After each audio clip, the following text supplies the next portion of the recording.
Now to the UK, where a group of 50 climate activists from the group Extinction Rebellion are staging a protest in and around the Houses of Parliament in central London. It's a protest that's extended into the heart of Parliament, the House of Commons debating chamber. Here they are. They say 3 people booked on an official tour of the building and then glued themselves in a chain around the Speaker's chair.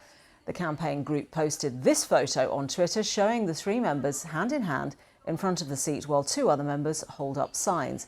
It comes as Conservative Party members are casting their vote for either Liz Truss or Rishi Sunak to be their next leader and Prime Minister. The result will be announced on Monday.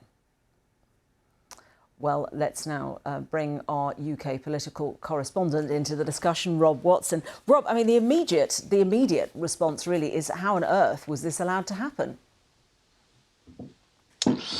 Well, I guess I would say, Tanya, that it would be extremely unlikely that it could have happened while the politicians were there, while Parliament wasn't in recess, because I can tell you, as someone who's hung around there so often, I mean, normally the chamber would have MPs in, and at the entrance there to the chamber opposite the Speaker's chair, you'd have lots of officials, you'd have policemen, so it would be kind of tricky. But I can tell you, Tanya, when Parliament is in recess, and whether you're someone like me with a parliamentary pass, who can bring in sort of friends, relatives, visitors, or if you're on an official tour, well, you could sort of see how it might happen, because there aren't lots of policemen there at the entrance to the chamber. And I suppose if you really wanted to bound off, you could, as these people have done.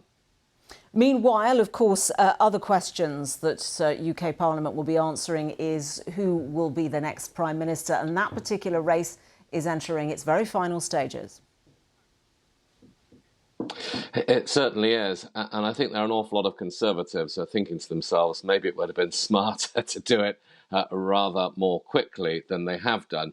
But absolutely, we'll know who the new Conservative leader is at 12:30 on Monday. And then on Tuesday, that person will become Prime Minister, because it will involve the sitting Prime Minister, Boris Johnson, officially resigning in front of the Queen, and then the new Prime Minister getting the Queen's official blessing or appointment, if you like. And I don't think there's any doubt, Tanya, that an awful lot of people in this country and around the world will be thinking, why on earth would anyone want this job? Because I got to say, in 30 odd years of reporting on and off on British politics, it's difficult to think of someone coming into the job at a more difficult time. Worst inflation in the G7, recession forecast, and of course divisions within the governing Conservative Party, energy crisis, you name it, Tanya, it's there. It's a difficult job. Thank you very much indeed, Rob Watson.